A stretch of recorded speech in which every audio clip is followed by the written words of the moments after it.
I found expired Humira in my mom's fridge after she made me believe for years she was dying of Crohn's and needed my care. When I said I was going to prom, she leapt up without struggle and screamed, "You think you can just leave me?" I stayed silent. That was 11 months ago. Yesterday, she was led out of court in handcuffs, screaming I was the worst mistake of her life. I was sitting in my room staring at the dusty prom dress hanging in my closet when my bestie Madison FaceTimed me. "Hey girl, we're doing final dress fittings tomorrow. You coming?" My stomach dropped. I can't go to prom. You know my mom's sick with Crohn's disease and she needs me. The FaceTime ended abruptly. 20 minutes later, 6 cars pulled up like some suburban girl gang raid. They burst through my door in a cloud of Marc Jacobs Daisy and determination. My mom was doing her usual performance on the couch, face pale with practice. The girls played along, all fake smiles and studying excuses while practically dragging me upstairs. My childhood room became a war room, notebooks scattered, phones charging, battle stations ready. Emma's laptop screen glowed with a presentation titled Operation Free Sophia. These girls really made a whole PowerPoint. 4 years of missed everything. Homecoming while mom had a flare. Beach trips canceled for treatments. That party where Jack finally admitted he liked me but I was home making bone broth and organizing pill containers. She can't help it, she's sick mads. Is she really though? She interrupted me. The room went quiet. Ava pulled out her phone. My cousin has Crohn's, real bad. And you know what she was able to do last week? Ran a 5K for charity with a colostomy bag. That's different, girl. Emma turned her laptop towards me. My mom works at the pharmacy. She says your mom only ever picks up antacids and vitamins. I felt like I'd been punched. But she's been playing you. Sarah's quiet voice cut through. My therapist mom says it's called medical manipulation, using illness for control. I'm sorry we didn't tell you sooner. We didn't know how. My world tilted. That dizzy feeling when you realize you've been played by someone who's supposed to love you most. "Sophia, I need my medication," she shouted from the couch. I moved to go automatically, programmed like some sad robot, but Jess grabbed my wrist. It was gentle but firm. She pointed at my mini fridge where expired Humira sat untouched. The unopened boxes hit me like a slap. If you actually have severe Crohn's, you don't forget your Humira. That's like a diabetic forgetting insulin exists. It doesn't happen. I snuck up behind my mom, something I never did before because scaring someone can be deadly to those with Crohn's disease. But I guess that really was BS, because mom was sitting up straighter than I'd seen in months, color in her cheeks, casually scrolling through Instagram.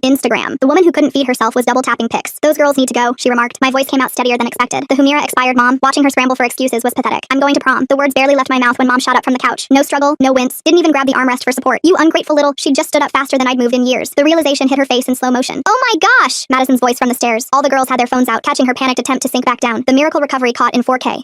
My adrenaline. Sometimes when I'm upset, the pain but it was too late. The mask had slipped and there was no putting it back on. The girls huddled around me. "Pack a bag," Madison whispered. "We'll handle the rest." That night at 11 p.m., I lay in bed fully dressed, heart pounding. My phone buzzed. "We're here. Back door. Now." I grabbed the duffel bag I'd hidden and crept downstairs, avoiding every creaky board I'd memorized over the years. Madison's mom's salon van was running, headlights off. 6 moms sat inside. Emma's mom was a makeup artist. Sarah's mom did alterations. They all came for me. It was like mission control. My dress hung there, already altered. The moms worked like a pit crew. Hair, nails, makeup. "Your mom comes in here bragging about her Pilates classes," the nail tech muttered, while telling everyone you can't leave because she's dying. It took everything in me not to let the tears stream down my face. Prom night arrived like Christmas and my birthday combined. I sat in Madison's car, shaking. "What if she calls the cops?" "Let her try," Madison's mom said from the driver's seat. "We've got receipts." Walking into that venue felt like a movie moment. The girls waited at the entrance like my personal hype squad, phones out, screaming about how I was serving looks. Jack's face when he saw me, priceless. We danced to 5 songs. I forgot about everything. For 3 hours, I was just a normal 18-year-old at prom. But of course, mom showed up to try one final performance. I expected her to just fake groan and clutch her stomach like always, but that's when she reminded me just how much she was capable of. The venue doors crashed open and there stood mom holding a knife from the catering station. The security guard backed away with his hands up while mom waved the blade around like she'd lost her mind completely. Jack grabbed my arm and pulled me behind him as mom started screaming about ungrateful children and how I'd betrayed her after everything she'd done for me. The knife caught the disco ball's light and I noticed it had the venue's logo etched on the handle. Madison already had her phone out calling 911 while Emma was live streaming the whole thing. Mom kept advancing toward us yelling, "You think you can just leave me," while the chaperones started evacuating the dance floor. The music cut out and suddenly the only sound was hundreds of phones recording her complete meltdown. She lunged forward with the knife and Jack pushed me back harder while the security guard tried to talk her down. Within minutes, police cars pulled up outside with lights flashing and officers rushed in flanking the entrance. Mom saw she was trapped and dropped the knife immediately, clutching her stomach. She started moaning about her Crohn's and how she needed her medication, and this stress was killing her. The officers weren't buying any of it though. They cuffed her while she kept performing her symptoms, even claiming she was about to faint from the pain. Madison showed them the video from earlier of mom jumping up from the couch with no problem at all. The officers hauled her out still fake groaning while everyone watched and recorded. At the police station at 2:30 in the morning, I sat in the fluorescent waiting room still wearing my prom dress. Detective Brennan was kind, but asked me detailed questions about the years of medical manipulation. She pulled up mom's record on her computer and showed me 3 previous domestic disturbance calls I never knew about. Each time mom had claimed medical emergencies and gotten out of trouble. The pattern was right there, documented in police reports going back years. The next morning, I woke up in Madison's guest room with mascara streaked on the pillow. Her mom brought me coffee and told me mom was being held on multiple charges, including terroristic threatening. My phone had 47 missed calls from mom's sister Helen in Delaware. When I finally answered, she said, "Sophia, honey, we need to talk about your mother because this isn't the first time." Helen drove up from Delaware that afternoon, and we sat at Madison's kitchen table with coffee. She told me mom had pulled the exact same fake illness routine with their parents 20 years ago. She'd isolated them from everyone claiming she needed constant care until they both died, never seeing their other children or grandkids. Helen left that afternoon with promises to help however she could, and I went back to Madison's house feeling like my whole life had been one big lie. That evening, Madison's parents let me go back to my house to grab more clothes while mom was at her book club meeting. I sat on my childhood bed surrounded by 4 years of medical supplies that I'd organized so carefully, pill containers labeled by day and time, symptom journals where I tracked every food she ate and every bathroom trip, heating pads and special cushions and prescription bottles all over my nightstand. All of it fake. All of it lies to keep me trapped. I picked up one of the journals and flipped through pages of my neat handwriting, documenting fake pain levels and imaginary symptoms while my real life passed me by. 3 days later, Detective Brennan called while I was eating breakfast at Madison's kitchen table. Mom had been formally charged with criminal threatening and false imprisonment through psychological coercion, plus filing false medical claims with insurance companies. The detective said mom made bail through a bondsman within hours of her arraignment. That night at 2 in the morning, we woke up to pounding on Madison's front door so loud it shook the whole house. Mom was screaming that she knew I was in there and demanding her daughter back like I was property she owned. Madison's dad went downstairs while we huddled in Madison's room listening to him threaten to call the police if she didn't leave immediately. Mom kept screaming about her rights as a mother until we heard sirens approaching and then tires squealing as she drove away. The next morning, Detective Brennan picked me up to file for an emergency restraining order at the courthouse downtown. The judge watched the prom video video on the detective's phone and granted it immediately without even needing a full hearing. 500 feet minimum distance and no contact through third parties either. Later that day, Emma's mom, who worked at the CVS pharmacy, pulled up mom's prescription history on her computer. 4 years of records showed only antacids and basic vitamins ever being filled. Never once had she filled the Humira or prednisone or Imuran that real Crohn's patients need to function. Emma's mom printed everything and gave it to the detective as more evidence of the medical fraud. I'm trying to understand how someone could keep up such a huge lie for 4 whole years. Like, did the mom practice looking sick in the mirror or study real Crohn's symptoms online to make it believable? The next afternoon, I met with Mrs. Peterson, the school counselor, in her office full of college pennants and motivational posters. She pulled out my file and documented every dance and field trip and club meeting I'd missed over 4 years. She was creating an official report for the prosecution, showing educational neglect and psychological abuse through forced isolation. A week after prom, Jack came over to Madison's house and we sat on the porch swing while the sun set behind the trees. He told me he'd been worried about me for years but never knew how to help without making things worse. He said he wanted to ask me to junior prom too, but I'd seemed so stressed about my mom that he didn't want to add pressure. We sat there holding hands while fireflies started blinking in the yard. Meanwhile, mom had started a Facebook campaign with old photos of us at the beach and birthday parties from when I was little. She wrote long posts about her ungrateful daughter abandoning a dying mother for teenage parties and boys. The comment section turned into a war zone with half her church friends supporting her and half the town calling her out for faking illness. People who'd brought her casseroles for years were furious about being manipulated. Then Dr. Patel called my cell phone directly while I was helping Madison's mom make dinner. He said he hadn't seen mom as a patient in over 3 years and definitely never prescribed her any Crohn's medications. She'd been using old letterhead she'd photographed during a routine checkup to forge medical documents and create fake treatment plans. He was sending all his real records to the detective and filing a complaint with the medical board about identity theft. The next morning, Detective Brennan called again to say she was adding medical fraud and forgery charges to the case file. Mom was looking at serious prison time now, and the case was being moved to the district attorney's office for prosecution. That same afternoon, I moved into Madison's guest room with just 2 suitcases and years of bad habits I couldn't shake. The next morning, I woke up at 5:30 and started pulling out pots in their kitchen without thinking. My hands moved on their own, reaching for chicken bones that weren't there, measuring water for broth nobody needed. Madison's mom, Carol, found me standing at the stove crying over an empty pot. She didn't say anything, just took it from my hands and put it away. Her sister Helen came by that afternoon with 3 photo albums from the 70s. She spread them across the dining table and pointed at pictures of my grandparents. In every photo from 1975 onward, they looked thinner and more tired while mom stood next to them looking healthier each year. The same pattern showed up with dad's parents in the 80s. Helen showed me newspaper clippings where mom was quoted talking about caring for her sick family members. 2 weeks after prom night, the district attorney's office sent over a victim's advocate named Jennifer. She sat at Madison's kitchen table with stacks of paperwork and explained the legal process would take at least a year. Mom had hired some expensive defense attorney who was already filing motions claiming she had a mental illness that made her fake being sick. Jennifer helped me fill out forms for victim compensation and set up my first appointment with a therapist who specialized in psychological abuse cases. Dr. Kim's office was in a small building downtown with plants everywhere and soft lighting that made me feel safe for the first time in years. She explained how coercive control worked and why I kept feeling guilty for protecting myself from someone who was supposed to protect me. We met twice a week, and slowly I started understanding that making bone broth at midnight wasn't normal teenage behavior. 3 days into my 3rd week at Madison's house, flowers showed up at school during lunch. The security guard brought them to the office where the principal was already on the phone with Detective Brennan. The card said, "I forgive you for prom. Come home. Love, Mom." Security footage from the parking lot showed mom's car circling the building 4 times that morning. She'd been sitting out there watching the whole time. The cops arrested her right in the school parking lot during 6th period. Everyone saw them put her in handcuffs while she screamed about being a sick woman who just wanted to see her daughter. Her bail got revoked that same day because she'd violated the restraining order. The judge said she'd stay in county jail until her trial, which her lawyer was trying to push back by claiming she needed psychiatric evaluation. Her attorney kept filing motion after motion saying she had adjustment disorder and needed treatment, not jail time. Detective Brennan called me the next week to collect more stuff from our house for evidence. Walking through that front door felt like stepping into a museum of lies. Mom's sick room was still set up perfectly with the hospital bed she never actually used and the IV pole that was just for show. The pill organizers were still arranged by day of the week, filled with vitamins she'd labeled as serious medications. Everything was staged like she expected someone to come validate her illness any minute. I went upstairs to get some clothes from my room but ended up in mom's closet instead. Behind her regular clothes, I found a filing cabinet I'd never noticed before. Inside were receipts for everything she'd hidden from me. Pilates classes every Tuesday when I thought she was at infusion therapy. Hiking equipment bought during her worst flare-up when I dropped out of track to take care of her. A marathon registration from last year when I'd missed homecoming because she couldn't walk. The receipts went back 4 years, documenting a whole secret life of activities while I stayed home making her special meals. Madison's mom found me sitting on mom's bedroom floor surrounded by receipts and crying. She helped me put everything in evidence bags for the detective. That weekend, the girls surprised me with a do-over prom in Madison's backyard. They'd strung up Christmas lights between the trees and set up speakers for music. Everyone wore their prom dresses again, and Jack showed up in his tux with a corsage. We danced under the stars to the same playlist from actual prom, but this time I wasn't checking my phone for mom's texts. Jack held me close during the slow songs, and for a few hours I felt like a normal teenager without the weight of fake caregiving crushing me. The next Monday, mom's attorney submitted a request for all my medical records to prove I hadn't been harmed by the situation. Dr. Kim had to write a detailed report for the court explaining all my symptoms of psychological abuse. She documented the hypervigilance that made me wake up at night thinking I heard mom calling, the guilt that hit me whenever I did something for myself, and the anxiety attacks that started whenever someone actually got sick around me. A month after prom, Helen called me while I was doing homework at Madison's house and told me mom had called her from jail. Helen played the recording on speaker, and mom's voice filled the room saying I was dead to her, and she'd make sure everyone knew what kind of daughter abandons family. Helen said she was sending it straight to Detective Brennan as more evidence. That same week, Emma's prom livestream somehow got picked up by TikTok, and within days it had millions of views. My phone wouldn't stop buzzing with notifications from people sharing their own stories about parents who faked being sick to control them. Reading those comments made me feel less alone for the first time in years. Madison's mom found a support group for people whose parents had abused them and drove me there twice a week. The first meeting was hard, but hearing other people talk about manipulation patterns that matched exactly what mom did helped me understand it wasn't my fault. The facilitator kept saying healing isn't linear, and some days would be harder than others. Then mom's old coworkers started reaching out through Facebook after seeing the viral video. 3 of them said mom got fired 2 years ago for taking too many sick days claiming Crohn's flare-ups, but they'd seen her at the gym those same days doing spin classes and lifting weights. They sent screenshots of her gym check-ins on the exact dates she'd called in sick and said they'd testify if needed. Jennifer from Victim Services met with me at the courthouse to fill out compensation forms that would cover my therapy costs for a whole year. She explained the state had special funds for crime victims, and I definitely qualified after everything mom put me through. Mom's lawyer filed some motion saying I was an unreliable witness because of teenage rebellion and social media influence, but the DA just laughed when she told me about it. She said desperate moves like that never work, and judges see right through them. After 2 months of staying with Madison's family, I finally went back to regular classes at school. My teachers, who used to mark me absent all the time now, understood why I'd missed so much, and my AP biology teacher stayed after school 3 days a week week to help me catch up for college applications. Helen came over one weekend with boxes of old family stuff she'd been storing, and we went through everything looking for more evidence. That's when we found my grandma's diary from 20 years ago, with an entry that made my blood run cold. Grandma had written that Margaret keeps insisting she's sicker than the doctors say, and won't let her leave the house even for grocery shopping. The pattern went back a whole generation, and Helen said Mom had done the same thing to Grandma that she did to me. 2 months after prom, Jennifer called to say the preliminary hearing date was set for next week. She explained I'd have to testify about all the years of abuse, and even though the thought made me want to throw up, I knew I had to do it. Wow, the detective work Mrs. Peterson did with those school records is really smart. How did she know to track every single missed event over 4 years? That must have taken forever to put together. The morning of the hearing, I put on the only nice outfit Madison's mom had bought me and walked into that courtroom trying not to shake. Mom rolled in using a wheelchair she definitely didn't need, with her lawyer pushing her like she was some fragile victim. When the judge started reviewing the prom night video on the big screen, Mom's lawyer stood up claiming it was all a mental health crisis caused by me abandoning her. The judge watched Mom jump up from the couch in the video without any help and turned to look at Mom sitting in the wheelchair pretending to be in pain. The prosecutor called me to the stand next, and my legs felt like jelly walking up there. I raised my right hand and swore to tell the truth while Mom glared at me from her wheelchair. The prosecutor asked me to describe the last 4 years, and I started listing everything. Missing homecoming sophomore year because Mom needed me to drive her to 3 different pharmacies. Skipping the SAT prep course because she had a flare-up that required constant care. Not applying to my dream schools because she said she'd die if I moved away. Mom's face got redder with each example I gave. When I mentioned finding the expired Humira, she suddenly screamed, "Liar," from the defense table. The judge banged his gavel and told her lawyer to control his client, or she'd be held in contempt. Mom's mask was cracking in front of everyone. The prosecutor then connected Dr. Patel on video from his office in Hartford. He looked confused when they asked about Mom's treatment history. He pulled up his records and confirmed Mom hadn't been his patient since 2019 when she came in for acid reflux. The symptoms she claimed didn't match any actual Crohn's presentation he'd ever seen. He also said the medical forms submitted to my school were forgeries because his signature was wrong. Mom's lawyer tried to object, but the judge overruled him. That evening, Helen picked me up from court and took me to her apartment. She made chamomile tea while I sat on her couch still shaking from testifying. Helen told me about the sister she remembered from before Dad died. Mom used to be fun and spontaneous and would plan adventures for them. Something broke when Dad's car accident happened and Mom started needing to control everything. Helen said she tried to help, but Mom cut her off when she suggested therapy. 10 weeks after prom, the judge finally ruled on the preliminary hearing. He found sufficient evidence for all charges, including aggravated assault and coercive control. Mom would stand trial in 6 months and bail was denied due to flight risk. Her lawyer argued she needed medical care, but the jail infirmary was deemed adequate. I tried going to our old house to get my summer clothes, but couldn't make myself walk through the door. The whole place felt poisoned with memories of fake emergencies and guilt trips. Mrs. Patterson from next door saw me standing on the porch and came over. She said she always wondered why such a smart girl never seemed happy or had friends over. The other neighbors watched from their windows like I was some kind of circus act. Mom's lawyer requested a psychiatric evaluation, claiming she wasn't mentally fit for trial. The court psychiatrist spent 3 sessions with her and diagnosed factitious disorder and narcissistic personality disorder, but he said she understood the charges and could assist in her defense, so she was competent. Mom didn't like hearing those diagnoses read in court and tried to argue with the psychiatrist's findings. The acceptance letter from State University came on a Tuesday, and I actually cried happy tears. Madison and I filled out roommate request forms that same day, planning our dorm setup. For the first time, I could imagine a future that belonged to me instead of Mom's made-up illnesses. We picked classes together and joined the same orientation group on social media. Mom figured out how to send letters through other inmates' mail privileges to get around the no-contact order. They showed up at Madison's house with different return addresses, but Mom's handwriting was unmistakable. One letter said I was killing her with stress, and the next called me an ungrateful monster. The detective added witness tampering charges when I brought them to the station. 3 months after prom, a news van pulled up outside Madison's house while we were eating breakfast. The reporter said Mom's lawyer was claiming I abandoned a sick mother for teenage fun. Jennifer helped me write a short statement declining to comment while the investigation was ongoing. Mom's lawyer kept trying to spin the story, but the evidence was too strong. The pharmacy pulled 4 years of records showing Mom only ever filled prescriptions for birth control and vitamins. She told everyone she was too sick for relationships but was actively preventing pregnancy the whole time. The pharmacist testified that Mom would come in looking perfectly healthy and chat about her Pilates classes. The prosecutor said that was enough evidence for now and scheduled me to meet with Dr. Kim, the court therapist, to write my victim impact statement. Walking into her office that first time, my hands wouldn't stop shaking. She had this calm way of talking that made me feel safe enough to start writing down everything Mom had done to me over the years. It took 6 whole sessions just to get through the first draft because every time I'd write about missing homecoming or Jack's party or all those doctor visits where Mom performed her fake symptoms, I'd start crying so hard I couldn't see the paper. Dr. Kim kept tissues on her desk and never rushed me, just sat there while I worked through 4 years of lies. The support group she recommended met every Wednesday in the basement of a church downtown. I almost didn't go, but Madison drove me there and waited in the parking lot. This woman named Beth stood up and talked about how her dad faked cancer for 15 years, making her drop out of college to care for him while he was secretly going to the gym every morning. She'd been free for 5 years now and had her own business, a real family, everything she thought she'd never have. Seeing her standing there, healthy and happy, made something shift in my chest, like maybe I could actually get through this. 4 months after prom, graduation day came, and Mom's empty chair in the parent section felt like freedom instead of loss. Helen sat there with Madison's whole family, and Jack's parents came too, all of them cheering when they called my name. Walking across that stage in my cap and gown, I realized I'd actually made it through senior year despite everything. The detective called me the next week with news about Mom's commissary account at the county jail. She'd been buying Cheetos, candy bars, instant ramen, all the stuff she claimed would kill her if she even looked at it. The same woman who made me cook special bland meals and insisted she could only digest bone broth was trading her phone time for extra snacks. The record showed she'd spent over $200 on junk food in just 3 months. I still caught myself checking my phone for her calls, reaching for it every time it buzzed, then remembering she couldn't call me anymore. Dr. Kim called it hypervigilance, said my body was still programmed to jump at her commands even though my brain knew I was safe now. Sometimes I'd wake up at 3 in the morning thinking I heard her calling for her pills, my heart racing before I remembered I was at Helen's house and Mom was in jail. Her lawyer filed for a competency hearing, claiming she was too mentally ill to stand trial, which was rich coming from someone who'd been faking illness for years. The evaluation took 3 weeks and Mom put on quite a show for the psychiatrists, claiming she couldn't remember things and acting confused, but the guards had been watching her and caught her doing perfect yoga poses in her cell, holding warrior pose for 5 minutes straight when she thought no one was looking. The video of her doing a headstand pretty much killed her insanity defense. 5 months after prom, I started working at Madison's mom's salon, sweeping hair and answering phones. Getting that first paycheck with my own name on it felt huge, like proof I could take care of myself without Mom controlling everything. Every Friday when I deposited my check, I'd think about all the money Mom claimed we didn't have while she was buying herself new workout clothes online. Helen had been going through old papers and found something that made her call the detective immediately. Mom had opened 3 credit cards in my name when I was 16, racking up $12,000 in debt buying exercise equipment and supplements while telling me we couldn't afford new school supplies. The detective added identity theft and fraud charges to the growing list, and Mom's potential sentence went from 5 years to possibly 15. Jack picked me up for our first real date that weekend, dinner at this Italian place downtown, and then a movie. He held me my hand through the entire film, and I kept waiting for my phone to ring, for Mom to ruin it somehow, but it stayed quiet in my purse. Walking out of that theater, laughing about the terrible plot, felt like what normal teenagers were supposed to do. The prosecutor called me into her office the next month to discuss the plea deal they'd offered Mom. 5 years if she admitted to everything, no trial needed, just sign the papers, and it would be over. Her lawyer was practically begging her to take it, explaining that if we went to trial and she lost, she could get 20 years with all the new charges. Mom sat there in her orange jumpsuit, looking smaller than I'd ever seen her, and said no, she wanted a trial because she hadn't done anything wrong. The prosecutor just shook his head and started gathering his papers while Mom's lawyer looked like he wanted to crawl under the table. The credit card thing really makes me wonder how long she'd been planning all this control. Did she wait until the exact day you turned 16 to open them? Helen helped me clean out my old room the next week, boxing up all the medical supplies Mom had collected over the years. We drove them to an actual Crohn's support group downtown, where this woman with a feeding tube thanked us with tears in her eyes. 6 months crawled by with depositions and meetings and paperwork until jury selection finally started. Jennifer pulled me aside that morning and warned me Mom's lawyer would try to get sympathetic parents on the jury. The courtroom felt smaller than I expected, with wood panels and uncomfortable benches that creaked when you moved. Mom sat at the defense table wearing this conservative blue dress I'd never seen before, looking frail and sick. Halfway through questioning the third potential juror, Mom suddenly gasped and slumped forward in her chair. Her lawyer jumped up yelling for help while she clutched her stomach and moaned about a Crohn's flare. The paramedics rushed in with their equipment and checked her vitals and ran tests right there in the courtroom. 20 minutes later, the lead paramedic told the judge there was nothing medically wrong with her at all. The judge leaned forward and told Mom this was her last warning before he'd hold her in contempt. The night before the actual trial started, I couldn't sleep and just stared at the ceiling in Helen's guest room. Madison showed up at midnight with old movies and popcorn, and we watched comedies on the couch. Helen came downstairs at 3 in the morning and made pancakes even though none of us were hungry. Opening statements started at 9 sharp with the prosecutor laying out 4 years of medical manipulation and abuse. He showed a timeline on this big screen with every fake symptom and missed event marked in red. Mom's attorney stood up and claimed she was mentally ill and needed treatment, not prison time. Mom dabbed at her eyes with a tissue at just the right moments during his speech. When they called me to testify, my legs felt like jelly walking to the witness stand. I talked for 3 hours about every homecoming dance missed and every friend's party skipped. Mom kept trying to catch my eye, but I focused on Jennifer sitting in the gallery instead. The prosecutor asked about specific dates, and I remembered them all because I'd written everything down. Madison testified next, pulling up the PowerPoint presentation on the courtroom screen for everyone to see. Emma showed the live stream footage from prom night, and you could hear gasps from the jury. They watched Mom jump up from the couch with no struggle or pain whatsoever. Mom's attorney objected 5 times, but the judge allowed the video as evidence. Against her lawyer's advice, Mom demanded to take the stand on day 2 of the trial. She started crying immediately, claiming I was an ungrateful daughter who was lying about everything. Then she mentioned how hard it was to cancel her Pilates class to come to court. The prosecutor's eyes lit up, and he asked her to repeat what she just said. Mom realized her mistake and tried to backtrack, but it was too late. Helen testified on day 3, bringing our grandmother's diary that documented the same behavior from their mother. She read entries about fake heart conditions and mysterious pains that only appeared when someone disagreed. Mom screamed that Helen was just jealous and had always been the problem child. The judge called for a 15-minute recess to restore order in the courtroom. Dr. Patel took the stand last, explaining the difference between actual Crohn's symptoms and what Mom displayed. He showed medical charts and test results that proved someone with severe Crohn's couldn't do Pilates. Mom's attorney objected constantly, but the jury was taking notes on everything the doctor said. The damage was already done, and everyone in that courtroom knew it. The pharmacy manager took the stand next and pulled out this huge binder filled with insurance claims that made the prosecutor's eyes light up. He showed the jury 4 years of prescription orders for Humira that Mom never picked up even though insurance paid $30,000 a year for them. The defense attorney kept objecting, but the judge let him continue showing how Mom would call in refills to keep the prescription active, but never actually got the medicine. I watched Mom's face turn white when he explained that filing false insurance claims for medicine you don't take is federal fraud. The prosecutor asked him one question about whether someone with severe Crohn's would skip their medicine, and he just laughed and said that would be like a diabetic skipping insulin on purpose. Court broke for the evening, and Dr. Kim was waiting for me at the coffee shop down the street with 2 hot chocolates already ordered. She told me that no matter what happened with the verdict, I'd already won by getting free, and that the legal stuff didn't define my healing journey. I nodded, but my hands were still shaking because tomorrow, Mom's old coworkers were testifying, and I knew what they were going to say. The next morning, Mom's former manager from the bank took the stand with a folder of photos from their company events. She showed the jury pictures of Mom doing a mud run with the office team while I was home thinking she was dying. Then came the photo that made everyone gasp, which was Mom crossing the finish line of a 5K charity race wearing a shirt that said, "Running for Crohn's Awareness." On the same day, I'd missed my SATs to take care of her. 3 more coworkers testified about seeing Mom at the gym during lunch breaks when she told me she was at infusion appointments. Day 5 of the trial started with Mom's defense attorney bringing up character witnesses, but they fell apart fast under cross-examination. Her church friend admitted she'd never actually seen Mom have any symptoms, just heard about them. The neighbor who testified about what a devoted mother Mom was had to admit she'd never been inside our house or seen Mom sick. Even Mom's own sister on video call from Florida admitted she hadn't visited in 5 years and only knew what Mom told her on the phone. The court psychiatrist took the stand after lunch and explained that while Mom had narcissistic personality disorder and histrionic features, she absolutely knew right from wrong. He said mental illness doesn't excuse criminal behavior, and that Mom made calculated choices to manipulate and control me for years. During the afternoon break, I went to get water from the fountain and saw Mom in the hallway with her lawyer. For just a second when our eyes met, she looked like my mother again, and not the monster who'd stolen my teenage years. Then she mouthed the word traitor at me, and that moment broke like glass hitting concrete. The prosecutor's closing argument laid out everything in a timeline on a big board, showing 4 years of abuse and fraud and violence. Mom's attorney pleaded for mercy, saying she was sick and needed treatment, not prison, but even he looked like he didn't believe his own words. The jury left to deliberate at 3 in the afternoon, and Jennifer, the victim advocate, said quick verdicts usually favor prosecution, but long ones are unpredictable. We sat in the courthouse cafeteria for 6 hours drinking bad coffee and watching the clock move like it was stuck in mud. My phone kept buzzing with texts from Madison and Jack and everyone asking for updates, but I couldn't type anything back. At 9:15, the bailiff came to get us, saying the jury had reached a verdict, and my legs felt like jelly walking back into that courtroom. The jury foreman stood up and started reading guilty on the first count of aggravated assault, and Mom let out this awful wail. Guilty on terroristic threatening, and she started sobbing. Guilty on fraud and forgery and identity theft and coercive control, and by the end she was screaming that I'd killed her and that she was going to die in prison. The judge banged his gavel 3 times to get order and scheduled sentencing for 6 weeks out. When he said Mom would be held without bail as a flight risk, she went completely crazy and had to be physically restrained by 2 officers. As they dragged her out, she screamed that she should have never had me and that I was the worst mistake of her life. Helen, the social worker who'd been with me through everything, held me while my whole body shook like I was freezing, even though the courtroom was warm. A week passed in this weird blur, where I kept expecting Mom to call and demand I come home, but my phone stayed silent. Madison showed up at Helen's place where I was staying with 3 huge boxes, and that smile that meant she had a plan. We spent the whole afternoon picking out stuff for my dorm room, and for the first time in 4 years, I wasn't buying medical supplies or pill organizers or special cushions for someone who was supposedly dying. Madison held up this poster of some band I'd never heard of and said we needed to make my room look like an actual teenager lived there, not a pharmacy. We packed my few clothes clothes, and the new stuff Madison's mom had bought me, and each box felt like I was building something new from scratch. 2 days later, Helen got a call from the prosecutor saying Mom's attorney filed an appeal claiming the jury was biased, and her lawyer didn't defend her right, but the prosecutor said it was just standard procedure and wouldn't go anywhere since the conviction was solid with all that evidence. Dr. Kim called to schedule what she said would be our last session before I left for college, and when I walked into her office, she had this proud look like a teacher watching their student graduate. She told me I'd made incredible progress in such a short time, but that healing from this kind of trauma would take years, and she'd already found me someone near campus who specialized in cases like mine. The sentencing was set for the following week, and my hands shook so bad that morning I couldn't button my shirt right. How did the pharmacy manager figure out to track those insurance claims for medicine she never picked up? That's such clever detective work. The way Mom called in refills to keep getting insurance money without actually taking the medicine shows she really planned this whole thing out carefully. The courtroom was packed with people from the support group and reporters, and even some of the moms from prom night showed up. I stood at that podium with my victim impact statement that Helen helped me write, and my voice came out way steadier than I felt inside. I talked about the 4 years of my life that got stolen, and all the normal teenage stuff I missed, but also about how I was going to move forward and not let this define my whole life. Mom sat at the defendant's table refusing to look at me even when the judge asked if she wanted to address the court. The judge's voice was firm when he said Mom showed no remorse and had committed serious fraud along with the abuse, so he was sentencing her to 8 years with possible parole in 5. She had to pay back all the money she stole through the fake medical bills and complete mental health treatment while in prison. Mom collapsed in her chair doing that whole dramatic gasping thing, but nobody rushed to help her this time because we all knew it was just another show. As the officers led her away in handcuffs, she looked smaller than I'd ever seen her, like all that power she had over me just disappeared. Helen put her hand on my shoulder and said, maybe prison would force Mom to face reality without an audience to manipulate for the first time in her life. Outside the courthouse, the support group members who'd come to watch all hugged me, and Jennifer, who ran the group, said I was one of the strongest survivors she'd worked with, even though it didn't feel true at all. The local news reporter stuck a microphone in my face asking how I felt, and I just said I was ready to start my life, which wasn't really an answer, but it was all I had. That night, the story was all over the news, with the reporter calling it a landmark case that might help change laws about coercive control and psychological abuse. 2 weeks after the sentencing, I made the choice to defer college for a semester, because Dr. Kim was right about needing time to heal, and the university was totally understanding about it. Madison called me that same night to say she was deferring too, because real friends don't leave each other behind when things get hard, and her parents supported her decision completely. Helen came over the next day with a stack of paperwork to help me freeze my credit and start recovering from all the identity theft Mom had done in my name over the years. She said it would take a long time to fix everything, but at least we were starting the process, and she'd help me through every step of it. The next few weeks blurred together with court stuff and paperwork, but Helen made sure I ate real meals and got actual sleep for the first time in years. I started volunteering at the hospital's Real Crohn's support group on Tuesdays, and watching these brave people manage their actual disease made me realize how sick Mom's act really was. One woman there had 3 surgeries and still smiled while teaching art classes between treatments. Another guy my age played basketball with a feeding tube and never complained once. These people fought real battles every single day while Mom performed fake ones for control. Dr. Kim called me one afternoon about a new therapy group she was starting for people who survived medical manipulation, and even though I was the youngest person there, my story helped 3 other women recognize their own situations. We met every Thursday in a small room at the community center, and slowly learned how to trust our own judgment again after years of being gaslit about reality. 3 months after Mom's sentencing, Jack and I walked through campus during freshman orientation, and it felt surreal being normal teenagers picking classes and dorm rooms. He chose the same school as me, and we were taking things slow, but having someone who saw everything and still wanted to be with me meant more than I could say. We held hands during the campus tour, and for once I wasn't checking my phone for fake emergency texts. Then the letter came through Mom's attorney saying she wanted to reconcile and was getting treatment for her issues. Dr. Kim helped me write back that I wasn't ready and might never be, but I was focusing on my own healing first. Setting that boundary felt like lifting 100 pounds off my chest. Helen officially became my legal guardian for the few months until I turned 19, and we celebrated at the Italian place Mom always claimed would destroy her intestines. The food tasted amazing, and Helen laughed when I ordered extra garlic bread just because I could. Moving into the dorms that spring felt like stepping into someone else's life where I could decorate my side with actual happy memories. Photos from prom covered my bulletin board next to pictures from the beach trip the girls organized after graduation. No pill schedules or symptom charts or medical equipment anywhere in sight. Just normal college stuff like textbooks and coffee mugs and fairy lights. Madison helped me hang. My first psychology class discussed manipulation and control tactics, and when I shared my story, the whole room went silent. The professor thanked me for my courage, and afterwards 4 different students came up to share their own experiences with controlling family members. One girl cried, saying she finally understood why her dad's mysterious illnesses always flared up before her important events. Now I'm sitting in the campus coffee shop working on an essay about resilience, while Madison brings me my usual vanilla latte. Jack kisses my forehead as he passes with his study group, and Helen texts about our weekend plans to paint her guest room. This is my real family now, built on honesty instead of manipulation, and chosen instead of forced. My phone buzzes with a notification from the prison, but I delete it without reading and turn back to my essay. For the first time in my life, I'm writing my own story, and nobody else gets to hold the pen. That was such a cool deep dive. I love learning new stuff with you guys. Can't wait to see what we get into next time. Like the video, it helps more than you think.